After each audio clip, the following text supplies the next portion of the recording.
अस्सलाम वालेकुम दोस्तों, हिस्ट्री ऑफ किंगडम में खुश आमदीद। मुअज़्ज़िज़ सामीन हज़रात, आपकी खिदमत में पेश की जा रही है सुल्तान अलाउद्दीन खिलजी की दास्तान हयात किस्त नंबर 6। मुअज़्ज़िज़ सामीन, आपसे उम्मीद की जाती है कि वीडियो को लाइक करें और चैनल को भी सब्सक्राइब कर दें। शुक्रिया।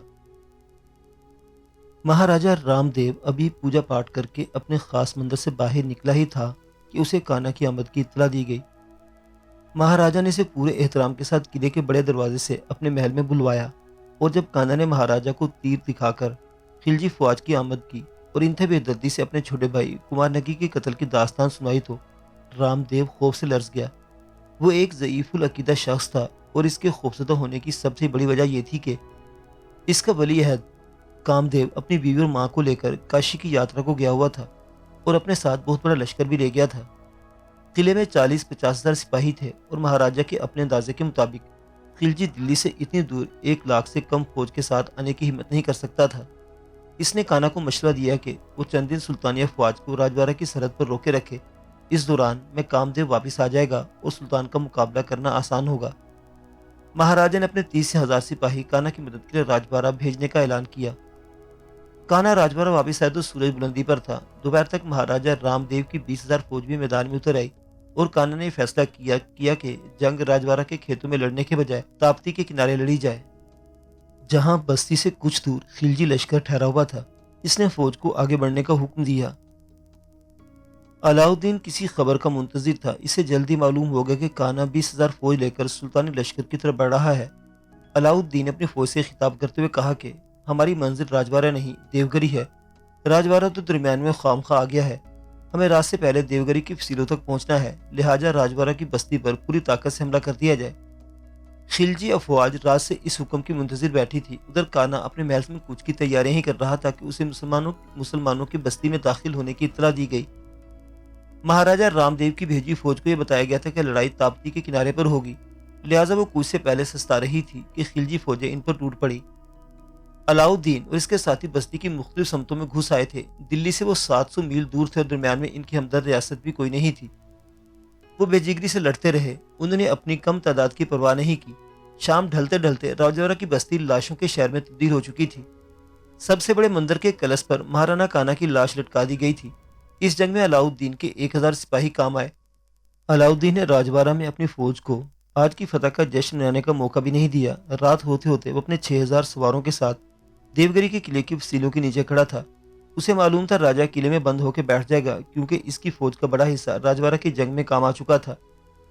जंग का फैसला इतनी जल्द हो जाएगा, इससे भी ये तवक्को नहीं होगी। वो सहमा हुआ होगा, यही मौका इस पर झपटने का है।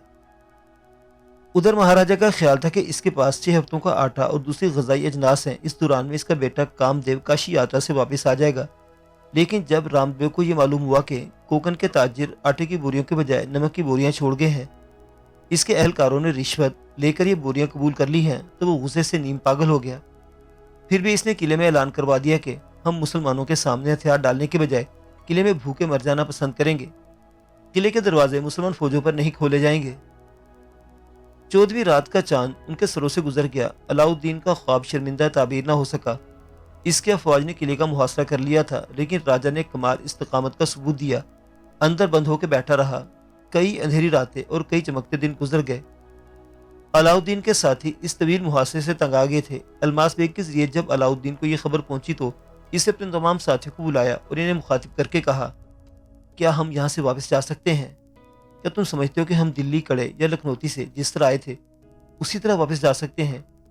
दिल्ली और देवगिरी के दरमियान 700-800 मील का फासला है। वापसी का मतलब मौत है। रामदेव के लड़के कामदेवा किसी जगह हमारी मुठभेड़ हो सकती है, और दरमियान में बेशुमार हिंदू रियासतें हैं जिन्हें देवगिरी पर हमारे हमले की खबर मिल चुकी होगी। क्या हम इन हिंदू राजाओं की नफरतों से बचकर वापस अपने घरों में पहुंच सकते हैं? जंग मौत का दरवाजा है। जब हम इस दरवाजे में दाखिल हो गए तो अंदर जाने से क्यों खौफजदा हैं कि मौत के सिवा कोई और अजाब हम पर नाजिल नहीं होगा। अलाउद्दीन की इस तकरीर का नतीजा ये निकला कि टूटी हुई हिम्मतें जुड़ गईं। खिलजी फौजों ने तय कर लिया कि वो आखिर दम तक अपना मुहासरा नहीं तोड़ेंगे। मुश्किल ये थी कि अलाउद्दीन किले के अंदरूनी हालात से बिल्कुल वाकिफ नहीं था कि महाराजा के पास कितनी रस्त बाकी है। और फिर एक और बात थी जो अलाउद्दीन अपने साथियों से खिताब के दौरान में नहीं कही, जो इसने अब तक किसी से भी नहीं कही थी। वो थी चंद्रावती की बात। चंद्रावती उसके दरमियान सिर्फ एक फसील का फासला था। अलाउद्दीन से ज्यादा कौन बेताब होगा कि किसी तरह ये मुहासरा जल्द से जल्द टूट जाए और वो किले के अंदर दाखिल हो जाए, फिर चंद्रावती को देखे, पार्वती को देखे। वो रात को खेमे से बाहर निकलकर फसीलों की तरफ देखता रहा। फिर इसने एक रात एक बहुत अजीब फैसला कर लिया। अगर वो अपने साथियों से मशवरा करता तो वो इसे पागल करार देते। चुनांचे इसने किसी से जिक्र नहीं किया। इसने अपने तमाम कपड़े उतार दिए और एक धोती से सतर पोशी की। राजकुमारी चंद्रावती की माला गले में डाली और अपने खास पहरेदारों को मुतल्ला किया कि वो खेमे से बाहर जा रहा है। खेमे में किसी को अंदर दाखिल न होने दिया जाए और इसकी नकल हरकत के बारे में भी कोई इत्तला न दी जाए। रात का आखिरी पहर था। किले के निगरानों के सामने शाही अफवाज अपने खेमों में आराम कर रही थी। इस वक्त दोनों तरफ ऐसा सुकून छाया हुआ था कि शब-खून मारने का कोई इम्कान नहीं था। अलाउद्दीन अंधेरे में अपना खाकी जिस्म छुपाए रेंगता हुआ किसी न किसी तरफ फसील के नीचे पहुंच गया। वो फसील के साए साए चलता हुआ जायजा ले रहा था कि कौन सा मुकाम कमंद फेंकने के लिए मुनासिब है। अलाउद्दीन ने आहिस्ता आहिस्ता एक सुनसान मुकाम पर कमंद फेंकी और इंतहाई तेजी से फसील पर चढ़ने लगा। फसील पर चढ़कर इसने सर उठा के अंदर का जायजा लिया। अंधेरे में दूर की चीजें नजर नहीं आ रही थी। वो आहिस्ता से फसील से नीचे किले में उतर गया। जहां वो खड़ा था वो एक बाग था। फूलों की भीनी भीनी खुशबू हर तरफ फैली हुई थी। वो आगे बढ़ा तो बाग में होश फुफारे और दरमियान में इस्तादा पत्थर का एक बुत भी नजर आया। बाग को देख के अंदाजा हो गया कि वो जनान खाने से कहीं करीब खड़ा है। किले के उस हिस्से में जिंदगी के आसार नहीं थे, मगर ये जरूरी नहीं था कि आगे जाके भी अलाउद्दीन की इसी तरह पजीराई हो। यहाँ उसकी खुदादा जहानत ने फिर उसका साथ दिया। उसे यकीन था कि बाग से मुल्हिक मालिक की कोठरी भी होगी। वो दरख्तों गुजरता, हर समय नजर रखता, आखिर एक छोटी सी कोठरी के नजदीक पहुंच गया। यहाँ इसकी तोखों के मुताबिक एक शख्स सोया हुआ था। इस ख्वाबिदा शख्स के गले पर खंजर रखते ही उसे जनान खाने की समत मालूम हो गई। ये भी मालूम हुआ कि किले की ग़िज़ाई हालत खराब है और अब वो सिर्फ एक वक्त का खाना खा के गुजारा कर रहे हैं। चंद जरूरी मालूमात अलाउद्दीन ने हासिल करके इसे अब्दी नींद सुला दिया और कोठरी का दरवाजा बाहर से बंद करके जनान खाने की समत पढ़ने लगा, जो इसकी इत्तला के मुताबिक किले के मंदिर के मशरिक में था। मंदिर में हल्की हल्की रोशनी थी और चहल पहल नजर आ रही थी। कई साधु और पंडित मंदिर के बाहर भी जॉब में मसरूफ थे। अलाउद्दीन ने मंदिर के सामने के मुख्तलिफ रास्ते से जाने के बजाय तवील रास्ता इख्तियार किया। वो बहुत इत्मीनान से चल रहा था, जैसे वो भी इसी किले का कोई साधु हो। जनान खाने की सफेद इमारतों से मुल्हिक सुर्ख और सफेद इमारतों का एक सिलसिला था। यहाँ दरबान मुहाफिज पहरेदार जागे हुए मालूम होते थे और किसी कदर सरगर्मी मालूम होती थी। अलाउद्दीन तमाम अंदेशों से बालातर होकर जनान खाने की इमारत के करीब पहुंच गया। दरमियान में इसने कई मुसल्लम मुहाफिजों को चकमा दिया। किसी ने उसे देखा भी तो रोका नहीं, क्योंकि बेनिया साधु अपने ख्याल में गुम कोई मंत्र पढ़ता हुआ आहिस्ता आहिस्ता जा रहा था। लेकिन जब वो जनान खाने के हिस्से में दाखिल हुआ तो एक मुसल्लम मुहाफिज ने उसका रास्ता रोक लिया। इसके इस तफसार से पहले अलाउद्दीन धीमे लहजे में कहा, बेटा हमारा रास्ता खोटा ना करो, हमें पार्वती से मिलना है। पार्वती से? मुहाफिज ने पार्वती का नाम सुन के सहन कर कहा, हाँ पार्वती से, चंद्रावती से, जो पार्वती का दूसरा रूप है। अलाउद्दीन ने बेखूफी से कहा। वो जानता था कि पार्वती के स्थान पर पेश आने वाले वाक़े से किले का हर शख्स वाकिफ होगा। दरबान एक कदम पीछे हट गया, मगर राजकुमारी तो सो रही है। इससे सादगी से कहा, हम इसे जगा लेंगे। साधु की आवाज़ में हुक्म था। मुहाफिज तजब्जु में पड़ गया। इससे पहले कि वो मजीद देर लगाता या किसी दूसरे मुहाफिज को आवाज़ देता, अलाउद्दीन ने फुर्ती से उसके मुंह पर हाथ रख दिया और अपने खंजर के दस्ते से उसके सर पर एक भरपूर ज़रब लगाई। मुहाफिज त्योराकर इसके बाजू में झूल गया। उसकी आवाज़ भी नहीं निकल सकी। वहीं फर्श पर औंधे मुंह से डालकर वो जनान खाने की राहदारी में घुस गया। उसने माली से पहले ही जनान खाने और राजकुमारी के कमरे का मोहल्ले को अच्छी तरह समझ लिया था, इसलिए वहां पहुंचते ही उसे कोई खास दुश्वारी नहीं हुई।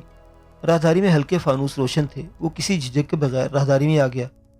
आगे जाके उससे एक बांदी टकरा गई और एक साधु को इतनी रात के जनान खाने में देखकर हैबतज़दा रह गई। अलाउद्दीन ने उसकी हैबत दूर करने के लिए बुजुर्गाना अंदाज में उसके सर पर हाथ रखा और अपने गर्जदार मसूरकुन आवाज से उसे शीशे में उतार लिया। अलाउद्दीन के हाथ में राजकुमारी की माला लटक रही थी, जो यकीनन जनान खाने की बांदी पहचानती होगी। जब वो चंद्रावती के कमरे में दाखिल हुआ तो इसके सिरानी ऊँगती हुई बांदी ने अपनी मालका को झंझोड़ना शुरू कर दिया। चंद्रावती कच्ची नींद में थी। उसने फौरन आंखें खोल दी और अपने सामने एक साधु को देखकर सरासीमा हो गई। अलाउद्दीन की आंखें उसके खीराकुन जमाल का तवाफ कर रही थी। राजकुमारी ने जब इसके हाथ में अपनी माला देखी तो उसे शायद सब कुछ याद आ गया। आंखें पटपटाते उसने गौर से साधु को देखा और लरजने लगी। पार्वती, साधु ने आहिस्ता से कहा, हमें पहचाना? ہم تیرا ہار واپس کرنے آئے ہیں۔ چندراوتی دوڑ کے سادھو کے قدموں سے لپٹ گئی۔ شیو مہاراج، ہے شیو مہاراج، مجھے وشواس تھا کہ ایک دن آپ ضرور آئیں گے، میں آپ کی راہ تکا کرتی تھی۔ وہ سادھو کے قدموں پر سر رکھ کے اشک بارتی، لیکن مہاراج، ہم بڑی مصیبت میں گھر گئے ہیں۔